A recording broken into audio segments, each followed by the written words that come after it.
Hi there. Welcome back to Tarot by Janine and Deep Dive Fridays. Oh boy. Somebody wrote us and had a great idea for Deep Dive. It was a parent, and parents must be having a really hard go. I mean, I'm a parent. How did she put it again? She wanted to figure out a couple points on how to communicate with the kids without confusing them, just stuff like that. She also wanted to figure out how to navigate between different environments, like from a playground where it's like nothing exists, and then going into a classroom. The environment in different houses is so different. Good point. Right? Friends' houses, family houses, who's lenient, who's not. So there's going to be a lot to navigate. And then she also wanted to know, how much should we be sharing? How much of this information, given how much is going to be come out or how much we do know, how much do we share? Right? Yeah. And then we wanted to know, what can we do? So let's start with, what should we start with? How do we communicate? Okay. Or should we communicate? Yeah, depending on the age. Like, how do we get this across? So the Nine of Cups, that's representing the kids themselves. Right. So the kids are the Nine of Cups. They just want to have fun. Right? Kids just want to, most of the world, if a child's had any kind of a good sort of base childhood, really they just want to laugh and have fun. Oh, for sure. And have adventures and or whatever that child considers fun and joy. That's something universal for kids.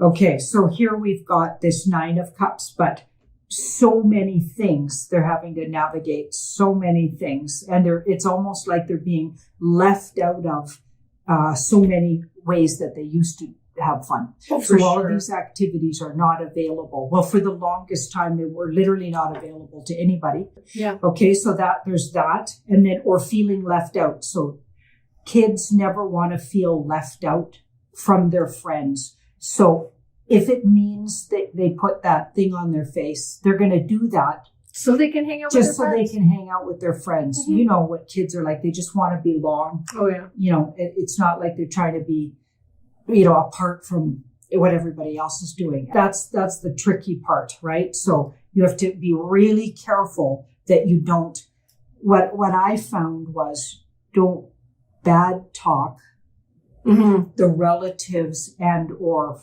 members of their community that are ostracizing them. And I think that wouldn't be a good idea. By the look of the cards, it looks like you want to keep it civilized.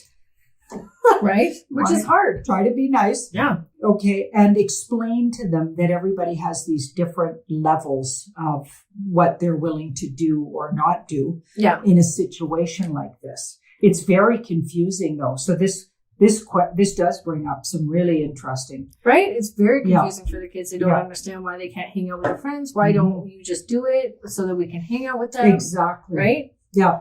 So it looks like about just being very careful depending on the age group that you're dealing with. Okay. It looks like you have to just navigate how much to tell them at one time. So it's being truthful, but of course using some common sense with how much and how you're presenting it. But at the same time, the way I navigate things like that is I always taught both my kids to really question authority and really ask questions and not to be afraid to go, wait a sec, that doesn't really make sense.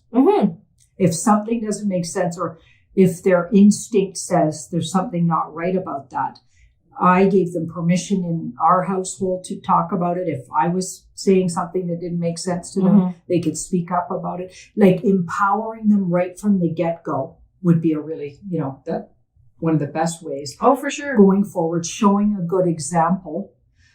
You know what I mean? So it's tricky, right? It's not simple. It's going to be tricky for sure. Okay. And then not even discussing it sometimes, like when it's not appropriate, when it's time to be at home and just act like everything's normal, put it up by the wayside. That's okay. Because believe it or not, it is going to get normal again, or our new normal, a different kind of normal, the new life of humans normal. It won't go back to the same. No, it won't. So sometimes just don't even discuss it and talk about it. It's not the place to act like everything's just normal. Believe it or not, I think that's healthy. Yeah. And it de-stresses not only kids, but the whole family unit. Yeah. And get everybody talking about their vision of the future. Yeah. Or how good their day was. Good one. To find something good about their day, and even a little bit of laughter in there, right? Even a little bit of laughter for sure. Yeah. Because overloading them with too much of what we know, I think. Yeah, it's almost too much information, too much to process. Exactly. Which we don't want to do. And they might start questioning, kind of like what we're doing, but questioning their whole reality. And really they're just needing to have fun and be kids. You're right. So we want to keep them growing, having fun, being kids. Yeah. Okay. So that's really their job at that age. Enjoy life. Enjoy life. Have a fun life. Yeah. So not talking about it all the time, even if you're obsessed with it, like I know I am, not always discussing it. Like, it feels like that's healthy. Just try to create the healthiest environment, and in your home environment. Yeah. Obviously, a safe place. Leave all of that stuff out of it. So the second one that she wanted to know about is how much should we be sharing? Okay. I know in the first reading it said not to bombard them, but what kind of stuff should we be sharing? Okay. At some point, you're going to want to empower your kids to be able to say no to something they don't want. I think that's very important for kids to literally stand up for themselves as well. Not all adults are right. Oh, absolutely. And also they should be able to get a hold of you, like a phone or something, or you should be checking in if there's any way one of the parents could drop by the school, because you don't want them doing things when you're not there and haven't given permission. You know what I'm talking about. Okay. You can always homeschool, or they can catch up. You know how much stuff is online anyway, right? Kids can learn online. Yeah. Right. And they were doing it all last year anyway. And then you might want to prep them. This is just common sense though. Prep them with what to do if this, and this happens, or somebody's saying this, and this. It's like, I was always quite honest right from a young age with my son, especially, my daughter as well. But from a very young age, I started talking to them about there are people in the world you can't trust. Just because they're an adult doesn't mean you can trust them. Yeah. Question what they're doing if something doesn't feel right, if they're telling you to do something you don't want to do, you have to always know that you can say no and go to the nearest trusted adult, and or try to come right back to your parent, like instill a few ways that they can cope with situations that feel uncomfortable for them, and give them permission. This is the thing. When we were growing up, when I was for sure, parents never gave you permission to talk back to adults. So probably got a lot of kids in trouble. Okay, because he didn't think they could talk back to adults. Right. But I absolutely say, you question what they're up to. Right? You don't need to be rude, but question it. Absolutely. For sure. So I think that's overall just common sense. Common sense. But let's see what the universe says about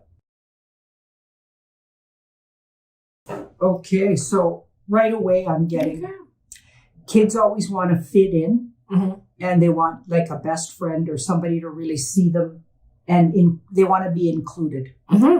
Kids need to be included. And I help them understand that sometimes, right, if there's a whole group of people that are all, one persuasion right now, unfortunately, they may reject your kids because they're not that persuasion. Okay, so talk to them about individuality. Start those kind of conversations, that it's okay to be different. Yeah. That it doesn't make you, there's nothing wrong with it. Yeah. If you have a different opinion than others. Include them in the conversations at home about these kind of things, so they feel like they have some place that they belong. Yeah. And have a decent background of information as well. Right? Yep. And it looks like give them a couple of different ways that they can handle tricky situations. So get them to have a plan A and a plan B and a couple of different things in case something happens. Give them some backup plans. If something starts to feel uncomfortable for them, so backup plans look really important. Also, I feel like with that ACE there, talk about how strong they are naturally and how bodies heal themselves. And you might want to get sort of generally just give them confidence right from as soon as you're able, and to have a conversation with your kids and talking about just the miraculous magic of the human body. Yeah.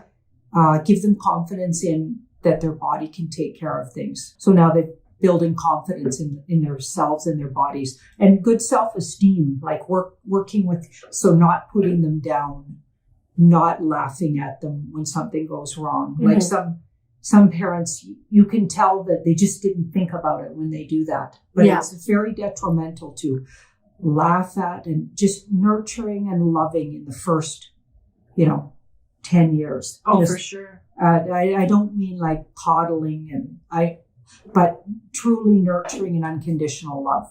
Yeah. It's not coddling. That's called love. Yeah. It's a good foundation. It creates a healthy brain. Talk things over. Like let them have a voice in the community of the family. So in the world, they'll expect to have a voice. So when they're being shut down, they will know that, wait, I'm empowered at home, so I'm allowed to say this. Yeah. Right? So we don't have, really timid kids. Awesome. Less timid if we can help it. Right. More self-esteem, working on self-esteem. I know some kids are naturally that way. Yeah. Okay. So what was that other one we were going to look at? Navigating different environments. Oh, yeah. Playground to school. Yeah. And then different households. Okay. So a little bit of humor might come in handy. Oh, definitely. And sort of just giving them permission to speak their mind in this world. Because guess what? They count. Right? They definitely do. And there was a great video going around of a little person, and she was sticking up for herself in her school. So she'd been expelled many, many times, and it was her birthday, and she decided to give this piece of her mind. It was priceless. I love it. That's awesome. Beautiful. Her parents really empowered her. So empowerment looks really good, and keeping the household sort of normal. Yeah. So that they recognize what is not normal. So some of that kind of conversation, depending on the age group, would really, I think, help. Oh, for sure. Okay, so we're doing navigating. It's definitely going to be tricky, that's for sure. It's going to be a lot of work. Yeah.